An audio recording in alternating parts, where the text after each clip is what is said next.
अस्सलाम वालेकुम एवरीवन। आ चुके हैं अपने एफआईटी लेक्चर नंबर 5 के साथ। और इस लेक्चर में हम पढ़ रहे होंगे मेमोरी यूनिट्स को।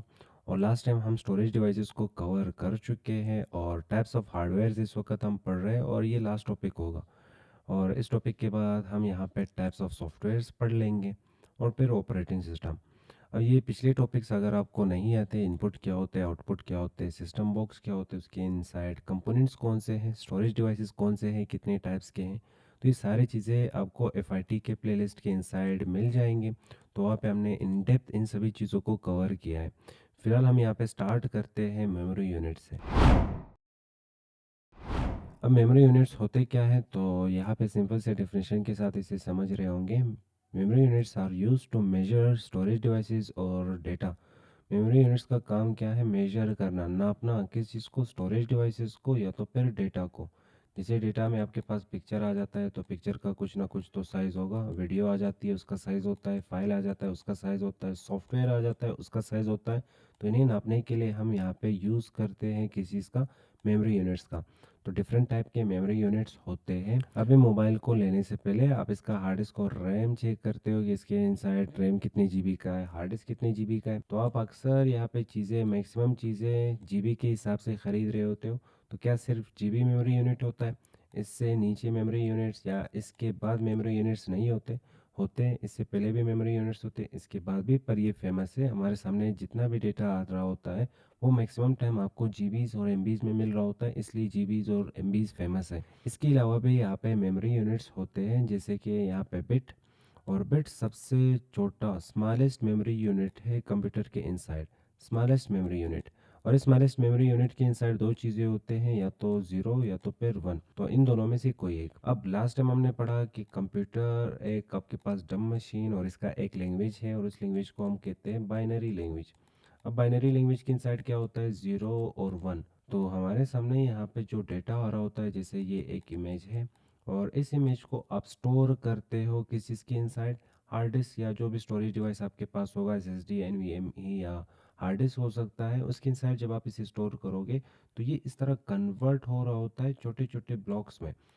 और वो छोटे छोटे ब्लॉक्स के इनसाइड आपका ये इमेज टुकड़ों में बांटा जाता है, या जो भी डेटा होगा वो टुकड़ों में बांटा जाता है। और वो टुकड़े आपके पास ज़ीरो और वन की शक्ल में होते हैं। ज़ीरो वन, ज़ीरो वन और ज़ीरो, कुछ इस तरह से ये इमेज यहाँ पे स्टोर हो रहा होता है हार्ड डिस्क और स्टोरेज डिवाइस के इनसाइड। अब ये इस तरह टुकड़ों में कौन बांटता है? सीपीयू बांटता है।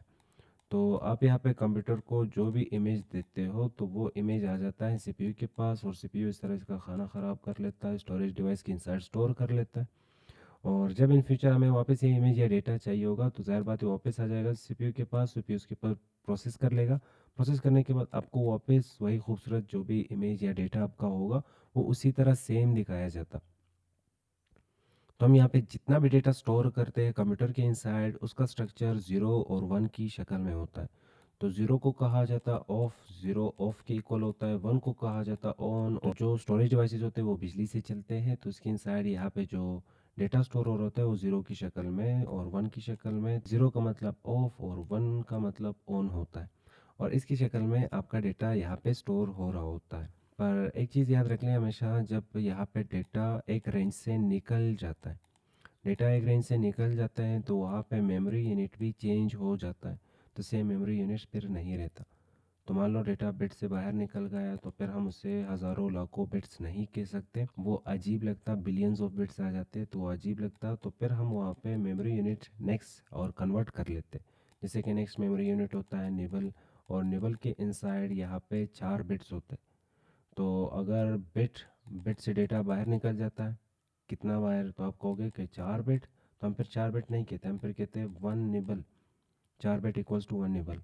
अगर निबल से बाहर निकल गया और डेटा कुछ ज़्यादा हो गया, 4 बिट से ऊपर चला गया, तो फिर यहाँ पे निबल में भी एक रेंज होती है 2 का। तो मतलब 2 निबल से अगर डेटा बाहर निकल जाता है तो फिर हम यहाँ पे हज़ारों लाखों निबल्स नहीं कहते, फिर हम नेक्स्ट मेमोरी यूनिट की तरफ चले जाते हैं और वो नेक्स्ट मेमोरी यूनिट होता है बाइट। तो 2 निबल्स इक्वल्स टू 1 बाइट। और 1 बाइट के इनसाइड 8 बिट्स होते हैं, 8 बिट्स होते हैं।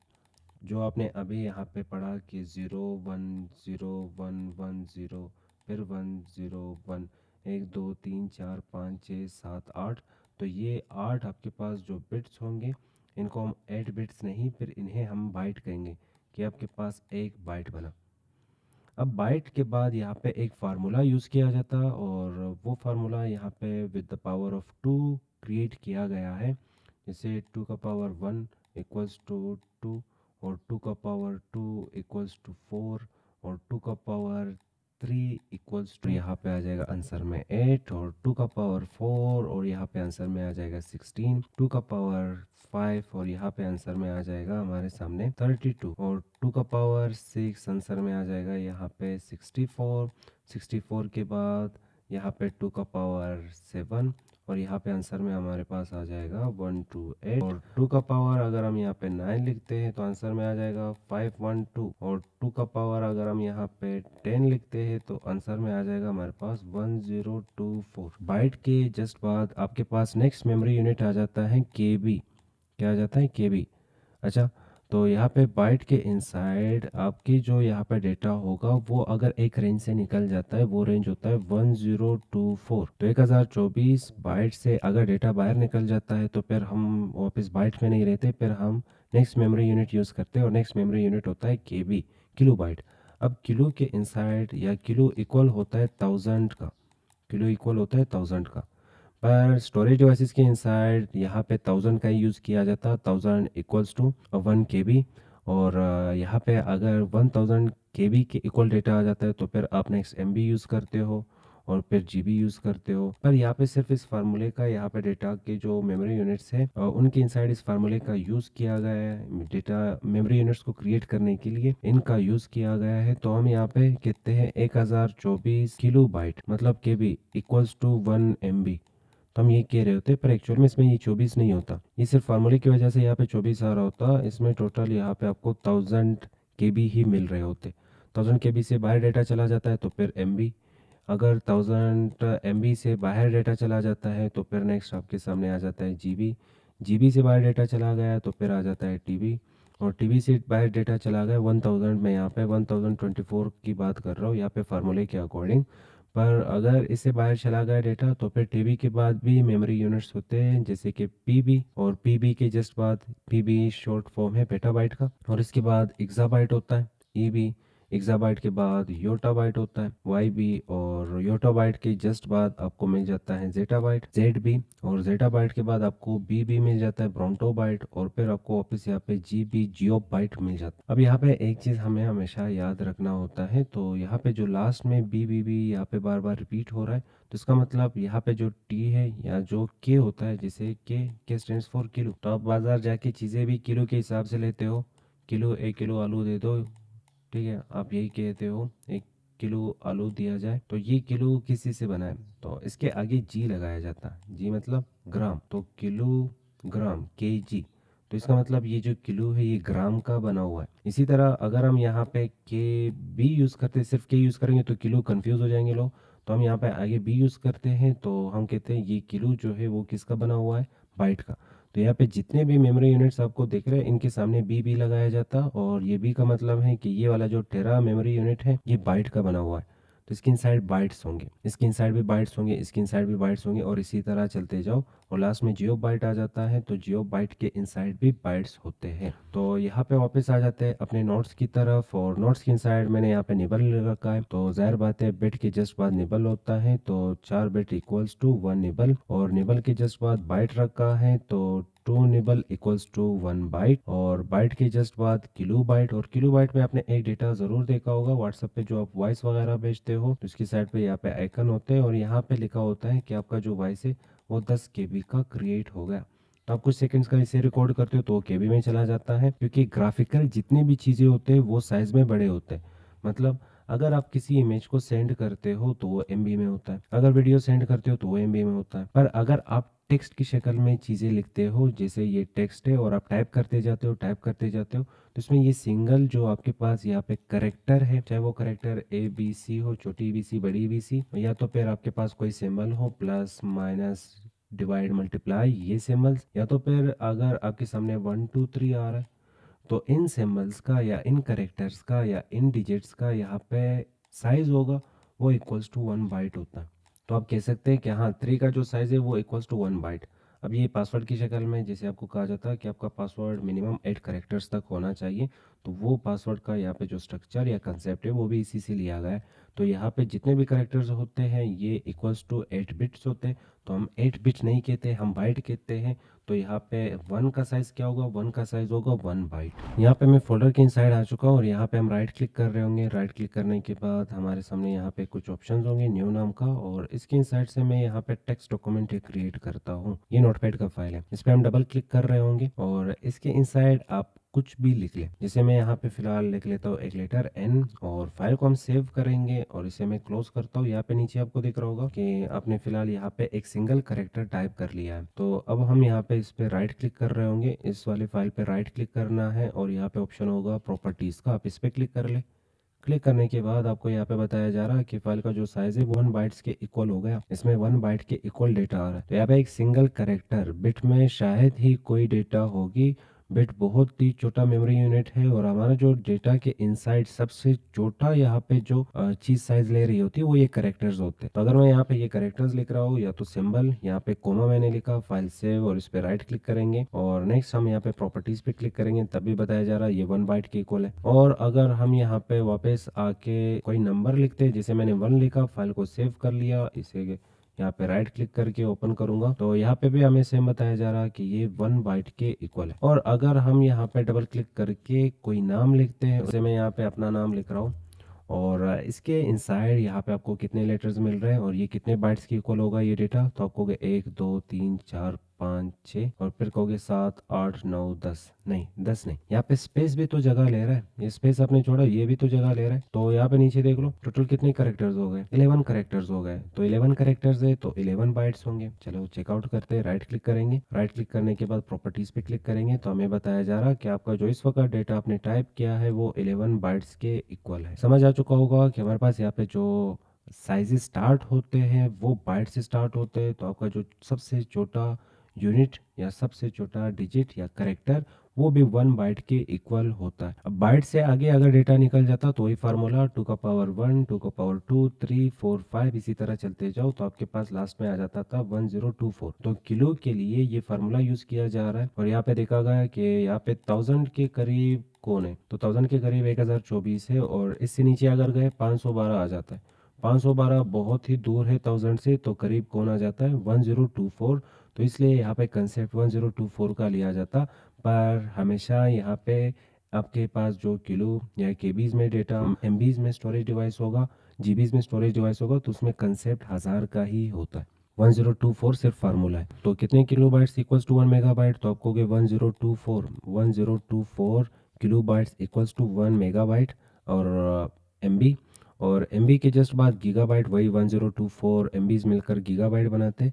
फिर 1024 गीगाबाइट जीबीज मिलकर टेराबाइट बनाते हैं टीबी, और 1024 टेराबाइट और टीबीज मिलकर पेटाबाइट बनाते हैं पीबी, और 1024 पीबीज मिलकर एक्साबाइट ईबी बनाते हैं। 1024 ईबी मिलकर जेटाबाइट जेडबी बनाते। 1024 जेडबी मिलकर योटाबाइट वाईबी बनाते। 1024 यूआईबी मिलकर ब्रोंटोबाइट बनाते बीबी, और 1024 बीबीज मिलकर यहाँ पे जीबी बनाते हैं जिसे जियो बाइट कहा जाता है। और ये सबसे बड़ा लार्जेस्ट मेमोरी यूनिट है। और ये जो मेमोरी यूनिट से यहाँ तक टीबी तक ये हम भी यूज़ करते हैं। आजकल लैपटॉप्स और कंप्यूटर आपको इस तरह बड़े स्टोरेज डिवाइसेस में मिल जाता है, जैसे उसके इनसाइड एसएसडी होगा तो आपको कहा जाता है इसमें 1 टीबी का एसएसडी है, 2 टीबी का एसएसडी है, 5 टीबी का एसएसडी है। पीसीओ वाले के पास जाते होंगे, उससे आप वीडियोस वगैरह लेते हो, मूवीज वगैरह लेते हो, सॉन्ग्स लेते हो, सॉफ्टवेयर्स लेते हो, उसके पास इतना सारा डेटा है। तो क्या वो जीबी में यहाँ पे इन डेटा को स्टोर कर रहा होता है? ये जीबी टाइप का जीबी साइज का कोई हार्ड डिस्क होगा उनके पास?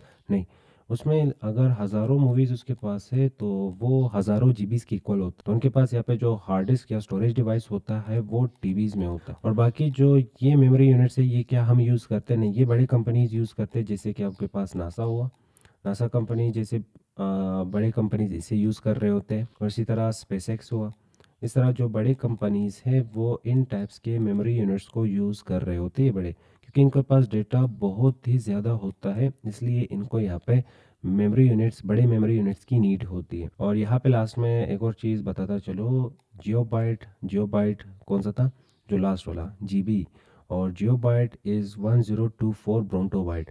तो एक जियो बाइट, अभी हमने पढ़ा कि जो जीबी है वो इक्वल्स टू ब्रोंटो बाइट है। कितने ब्रोंटो बाइट के इक्वल्स होता है? 1024। तो 1024 ब्रोंटो बाइट्स मिलकर एक सिंगल यहाँ पे जियो बाइट, जीबी वो वाला जीबी नहीं, ये giga byte, bronto bytes create करता है जियो बाइट का। पर कितने bronto bytes? 1024 bronto bytes geo byte के इक्वल होता है, एक सिंगल जियो बाइट के इक्वल होता है। तो इस जियो बाइट के इनसाइड आप कितने करेक्टर्स और कितने बाइट्स और कितने ये सिंबल्स जो 1 2 3 ABC ये चीज़ें टाइप कर सकते हो, वो आपके सामने यहाँ पे एक नंबर आ रहा होगा।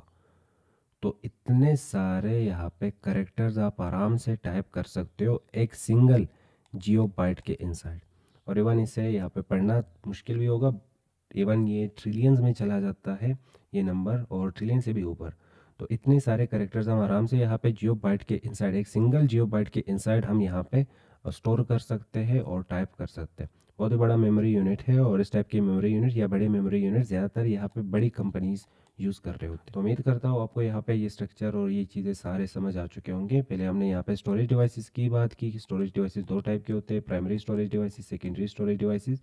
इनको नापने के लिए हम यहाँ पे यूज़ कर रहे होते हैं मेमोरी यूनिट्स का, और मेमोरी यूनिट्स के इनसाइड ढेर सारे मेमोरी यूनिट्स होते हैं, स्टार्ट होते हैं बिट से, और बिट के इनसाइड यहाँ पे 0 और 1 होता है। तो जो डेटा आप स्टोर करते हो कंप्यूटर में 0 और 1 की स्ट्रक्चर में स्टोर हो रहा होता है। तो जैसे ही बिट से आगे डेटा निकल जाता है, मेजरमेंट फिर चेंज हो जाती है, फिर आप निबल की तरफ चले जाते हो, और निबल से आगे डेटा चला जाता है तो फिर आप यहाँ पे चले जाते हो बाइट की तरफ।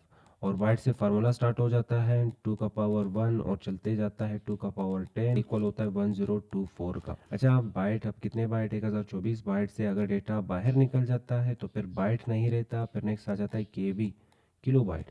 अगर किलो बाइट से डेटा बाहर निकल गया, केबी से बाहर निकल गया, तो कितने केबी? तो आप कहोगे 1024 केबी से डेटा बाहर निकल जाता है, तो फिर हम चले जाते हैं एमबी की तरफ। और 1024 एमबी से डेटा बाहर अगर चला जाता है तो फिर हम चले जाते हैं यहाँ पे जीबी की तरफ। और 1024 जीबी से डेटा बाहर चला जाता है तो फिर हम चले जाते हैं यहाँ पे टीबी की तरफ। और टीबी तक तो आपको आने चाहिए, क्योंकि आपकी स्टोरेज डिवाइसेस इस वक्त टीबी तक आने लगे। पर इसके आगे जो मेमोरी यूनिट्स है उसके लिए आप फार्मूला भी यूज़ कर सकते हो। जैसे फार्मूला मैं यूज़ करता हूँ पीजे, पीजे मतलब पेटा, एक्सा, जेटा, योटा। तो हम यहाँ पे लिखेंगे पेटा, ठीक है, और ये होगा एक्सा, और ये होगा जेटा, और ये होगा योटा। अब योटा के बाद आपके पास दो मजीद मेमोरी यूनिट्स रह जाते हैं, एक था बीबी ब्रोंटो बाइट और एक होगा जीबी जियो बाइट। उम्मीद करता हूँ समझ आ रहा होगा। तो इन फ्यूचर आप जब भी डेटा देखोगे तो डेटा आपको हमेशा स्टार्ट होके मिल रहा होता है किस चीज़ से? बाइट से। सिंगल करेक्टर आपने टाइप किया, स्पेस टाइप किया, तो वो भी एक बाइट के इक्वल जगह ले रहा होता है। बाइट से आगे डेटा निकलेगा तो मेमोरी यूनिट फिर चेंज होगा, सेम मेमोरी यूनिट नहीं रहता। मेजरमेंट आगे निकल गया, जैसे ग्राम है, ग्राम से आगे अगर चीज़ें निकल जाते हैं या जो भी आप चीज़ें खरीद रहे हो वो ग्राम से आगे निकल जाता है तो आपको ग्राम नहीं फिर केजी कहा जाता। केजी से ऊपर चला जाता है तो फिर आपको टन कहा जाता। तो इसी तरह यहाँ पे इन मेमोरी यूनिट्स के साथ डेटा को मेजर करने में हम ये मेमोरी यूनिट्स को इसी तरह रिप्रेजेंट कर रहे होते।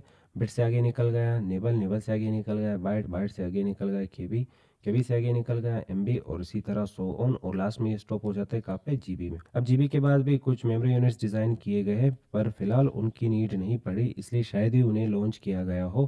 पर हाँ, इन फ्यूचर जब यहाँ पे नीड पड़ेगी, डेटा ज़्यादा हो जाएगा, तो जियो बाइट से आगे भी मेमोरी यूनिट्स आ जाएंगे।